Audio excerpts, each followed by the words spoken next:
is your chemistry class and we are studying the fourth chapter covalent bond. Previous lecture में हम लोगों ने ironing bond के बारे में डिस्कस किया था जो कि केमिकल बॉन्ड की फर्स्ट टाइप है। आज हमने सेकंड टाइप के बारे में पढ़ना है जो कि कोवेलेंट बॉन्ड है।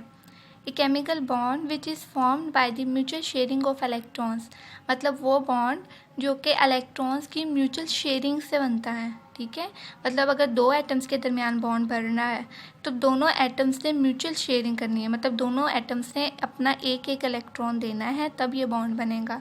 हालांकि आयनिंग बॉन्ड में हमने देखा था कि दो एटम्स के दरमियान अगर बॉन्ड बन रहा था उसमें एक एटम सिर्फ इलेक्ट्रॉन्स देता था, दूसरा एटम नहीं देता था। ठीक है, लेकिन इसमें जो ये बॉन्ड बन रहा है इसमें दोनों एटम्स एक एक इलेक्ट्रॉन शेयर करेंगे, फिर ये बॉन्ड बनेगा। अब ये बॉन्ड बनता कैसे किस में है?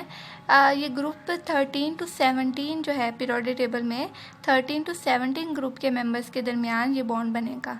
ठीक है, अगर मैं इसकी एग्जांपल बताऊँ आपको जनरल कि ये कोई से भी दो एटम्स हैं, ठीक है, सिमिलर एटम्स है ये। अब देखें कि इनके ये वैलेंस शेल है, ये वाला है, इसमें वैलेंस शेल में 7 इलेक्ट्रॉन्स है, इसके वैलेंस शेल में भी 7 इलेक्ट्रॉन्स है। जब भी ये दो एटम्स एक दूसरे के करीब आएंगे तो करीब आने की वजह से जब ये करीब आएंगे तो एक एटम का न्यूक्लियस, मतलब आप समझ लो इसका न्यूक्लियस इसके इलेक्ट्रॉन्स को अट्रैक्ट करेगा। ठीक है, न्यूक्लियस के ऊपर कौन सा चार्ज होता है? पॉजिटिव। इस एटम का न्यूक्लियस इसके इलेक्ट्रॉन्स को अट्रैक्ट करेगा। ठीक है, नेगेटिव पॉजिटिव अट्रैक्शन होगी, लेकिन साथ ही में क्या होगा? रिपल्शन भी होगी। ये न्यूक्लियस के दरमियान रिपल्शन होगी प्लस प्लस चार्जेस के दरमियान में, और ये इलेक्ट्रॉन के दरमियान में रिपल्शन होगी।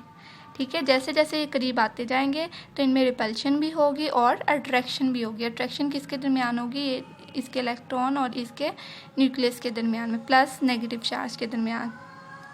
अब एक वक्त ऐसा आएगा कि अट्रैक्शन जो है वो रिपल्शन से ज़्यादा हो जाएगी। जब अट्रैक्शन जो है वो रिपल्शन से ज़्यादा होगी तो इनके दरमियान बॉन्ड बन जाएगा।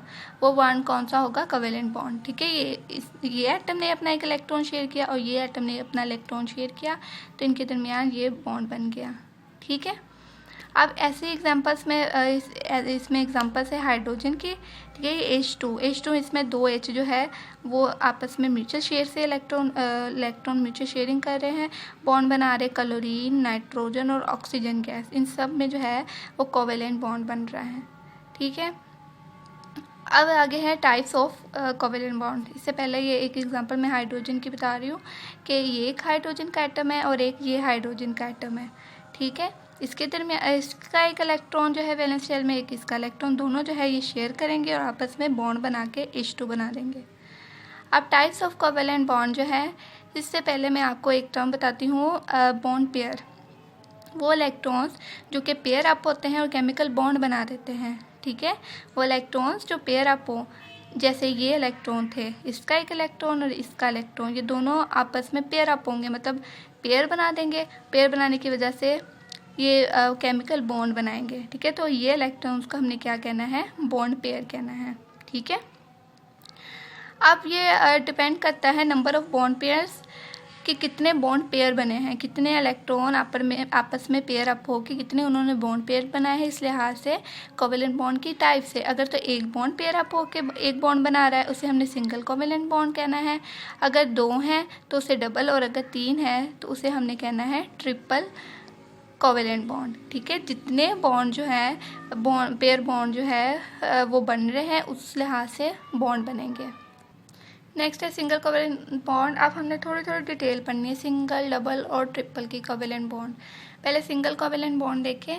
When electron is contributed by each bonded atom, one bond pair is formed.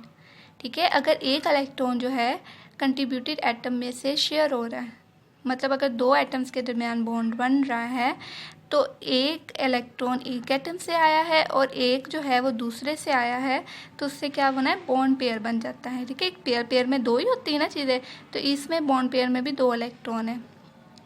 Single bond pair is indicated by A line between those bonded atoms.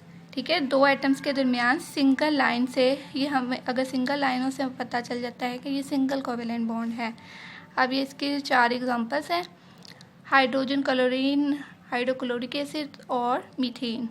सबसे पहले हाइड्रोजन देखिए, हाइड्रोजन का ये एक एटम है और ये दूसरा एटम है, ठीक है। एक एटम के इलेक्ट्रॉन को डॉट से रिप्रेजेंट किया है, दूसरे एटम के इलेक्ट्रॉन को क्रॉस से रिप्रेजेंट किया है, ताकि हम इसे डिफ्रेंशिएट कर सकें, ठीक है। जब दो एटम आपस में मिलेंगे तो इस एटम का एक इलेक्ट्रॉन और इस एटम का इलेक्ट्रॉन आपस में शेयर करेंगे अपने इलेक्ट्रॉन, और शेयर करने से वो ये वाला एक बॉन्ड बना देंगे, ठीक है। ये हाइड्रोजन गैस हमारे पास बन गई। दूसरी एग्जांपल में देखें, क्लोरीन है। दोनों क्लोरीन में देखें कि ये वाले एटम के पास भी 7 इलेक्ट्रॉन्स हैं वैलेंस शेल में, इस एटम के पास भी 7 इलेक्ट्रॉन है।